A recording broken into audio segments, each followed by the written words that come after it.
اور پھر ڈرگز استعمال کروائی جاتی ہیں اور پھر ڈرگ استعمال کرنے کے بعد جو ناجائز فائدے ہیں وہ اٹھائے جاتے ہیں. اور پھر ظاہری سی بات ہے کہ ڈرگ کا مین بزنس یہ ہے کہ ڈرگ سیل ہونی چاہیے اور ڈرگ وہی لے گا, یہ جو مہنگی ڈرگز ہوتی ہیں, جو کھاتے پیتے فیملی سے. اور یہ جو بچی ہے یہ بھی کھاتے پیتے فیملی سے بتائی جا رہی ہے, اور یہ جو خلیل نامی لڑکا اور باقی جو اس کے دوست ہیں یہ بھی بااثر فیملی سے بتائے جا رہے ہیں. اب اے آر وائی نے آج یہ رپورٹ کیا ہے کہ ایک سابق ایم پی اے نے دو جو اس کے اندر کرمنل ہیں, دو جو ملزم ہیں, ان کو خود پولیس کے حوالے پیش کیا, کیونکہ اس کا تعلق اس فیملی سے تھا جس فیملی سے یہ جو ملزم ہیں خلیل اور ان کے جو باقی ہیں ان کا تعلق تھا. تو ان کو جو ہے وہ وہاں پر اب یہ کنفرمیشن ابھی نہیں ہے کہ خلیل اس میں تھا یا نہیں تھا, لیکن دو جو اس کے اندر ملزم ہیں ان کو اندر پیش کیا, پولیس کو خود پیش کیا گیا, اس ڈر سے کہ کہیں یہ سی سی ڈی کے ہتھے نہ لگ جائے اور یہ ان کا انکاؤنٹر نہ ہو جائے, یہ مارے نہ جائے. پولیس کو ان کے سامنے پیش کیا گیا اور ایک لڑکے کو لاہور سے جو ہے وہ گرفتار کیا گیا. 4 لوگ ٹوٹل اس کے اندر انوالو تھے اور چاروں لوگ جو ہیں وہ اس وقت پولیس کی کسٹڈی کے اندر موجود ہیں. اب اس کے اندر دعا نامی ایک لڑکی ہے, اس کے بارے میں یہ کہا جاتا ہے کہ یہ وہ لڑکی ہے جس نے کال کی تھی اس کی والدہ کو, اشال فاطمہ کی والدہ کو, کہ آپ کی بچی کی طبیعت خراب ہو گئی ہے فلاں ہاسپٹل میں, آپ وہاں پر آ جائیں. تو پولیس نے اب اس کو بھی تفتیش کے لیے رکھا ہوا ہے اور اس سے بڑی سخت قسم کی تفتیش کی جا رہی ہے, اور اس میں یہ چیزیں سامنے آ رہی ہیں کہ یہ جو ڈرگ والا بزنس تھا, یہ جو ڈرگز والا ایلیمنٹ تھا, یہ ایلیمنٹ کہیں نہ کہیں بڑا سٹرونگ قسم کا مبینہ طور پر موجود ہے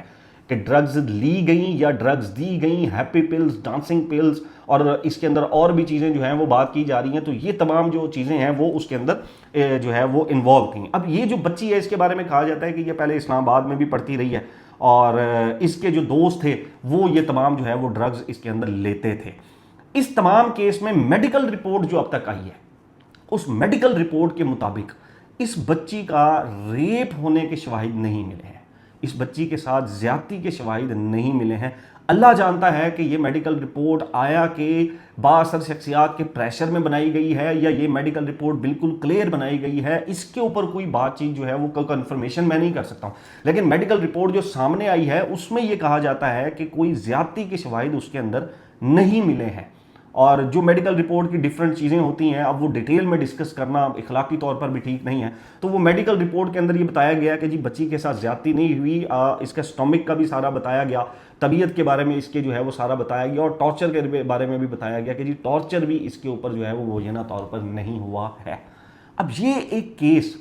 17 سالہ معصوم بچی, آیا اس کے ساتھ زیادتی ہوئی, کڈنیپ کر کے زیادتی ہوئی, ڈرگز دی گئیں, یا آیا کہ وہ خود اپنے کولیگز کے ساتھ گئی اور جا کے اس نے ڈرگ لی؟ یہ کہانی تو انویسٹیگیشن میں ابھی سامنے آئے گی. دونوں پہلو میں ڈرگز ایک ایسا ایلیمنٹ ہے جس نے پاکستان کی یہ جو نئی آنے والی نسل ہے, جنریشن زی ہے, جن زی جس کو ہم کہتے ہیں, اس کو تباہ کرتا جا رہا ہے. یہ ہم ڈیفرنٹ دیکھتے ہیں. ابھی ہم نے کراچی کے اندر پنکی والا کیس بھی دیکھا, ڈرگ ڈیلر والا, آئس ہو, کوک ہو, اس کے اندر پلز ہوں, اس کے اندر ڈیفرنٹ قسم کی جو ڈرگز ہیں وہ کالجز کے اندر, یونیورسٹی کے اندر بڑی ایزیلی جو ہے وہ اویلیبل ہوتی ہیں اس کے اندر. اب ہم اگر اس کے اندر دیکھیں کہ کسی بھی علاقے میں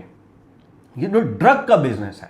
آئی ایم ویری شیور کہ یہ وہاں کی پولیس کے بغیر پاسبل نہیں ہے. ہم دیکھتے ہیں کہ جتنے بھی ڈرگ مافیا کے لوگ پکڑے جاتے ہیں ان کا جب پاس دیکھتے ہیں تو کہیں نہ کہیں وہ اریسٹ ہو چکے ہوتے ہیں پولیس کے ہاتھوں, ان کے اوپر مقدمات چل رہے ہوتے ہیں یا ان کو اریسٹ کیا جاتا ہے تو ان سے پیسے لے کر ان کو چھوڑ دیا جاتا ہے. تو اس بچی کی جو موت ہے اس کی ذمہ دار سب سے پہلے ریاست ہے. اگر ریاست اور جو قانون کے ادارے ہیں اگر وہ اپنا کام ٹھیک سے کرتے تو آج اس بچی کے والدین کو اور اس بچی کو یہ دن نہ دیکھنا پڑتا. اگر قانونی ادارے منشیات کو روکتے, اگر قانونی ادارے ان ڈرگ ڈیلرز کو پکڑتے, اگر قانونی اداروں کی طرف سے ایسا امپیکٹ جاتا کہ یہ جو ڈرگ ڈیلر ہے ان کی کسی بھی صورت میں رہائی ممکن نہیں ہے, تو ہماری بہت سی جو نوجوان نسل ہے وہ بچ جاتی. ہم لاہور کے اندر دیکھتے ہیں بیدیاں روڈ پہ فارم ہاؤس ہیں, ڈی ایچ اے کے اندر بیسمنٹ کے اندر پارٹیز ہوتی ہیں,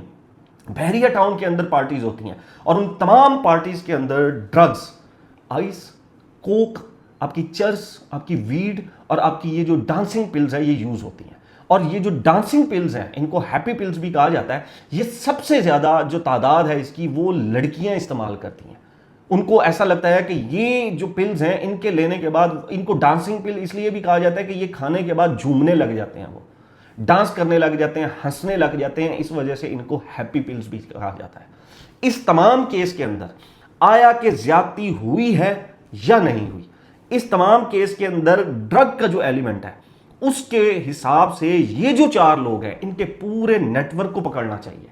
ان کے پورے نیٹ ورک کو پکڑ کر عبرت ناک سزا دینی چاہیے. اور اگر یہ میڈیکل رپورٹ کسی پریشر میں بنائی گئی ہے جو اب تک میرے پاس پہنچی ہے, اور میری پولیس کے ذرائع سے بھی بات ہوئی ہے, میری D P O office Jhang کے اندر بھی بات ہوئی ہے, میری وہاں پر جو نائب پی آر او ہیں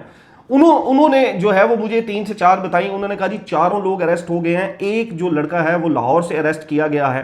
اور اس کے بعد جو ہے اس کے اندر ریپ کے وہ یہ کہہ رہے ہیں کہ جی ابھی ریپ اور ٹارچر کی شواہد نہیں ملے ہیں, یہ جو میڈیکل رپورٹ اس کے اندر سامنے آئی ہے. اگر یہ میڈیکل رپورٹ ٹھیک ہے تب بھی ڈرگ کا ایلیمنٹ بہت بڑا ہے, اور اگر یہ میڈیکل رپورٹ غلط ہے اور یہ زیادتی اس بچی کے ساتھ ہوئی ہے تو آپ دیکھیں کہ اس کی ذمہ دار کون ہے. اس کی ذمہ دار ریاست ہے, اور اس کی ذمہ دار ریاستی جو قانونی ادارے ہیں وہ اس کے ذمہ دار ہیں. اب تک کے لیے اتنا ہی. نیکسٹ ولاگ تک اپنا اور اپنے اس چینل کا خیال رکھیے گا. اللہ حافظ.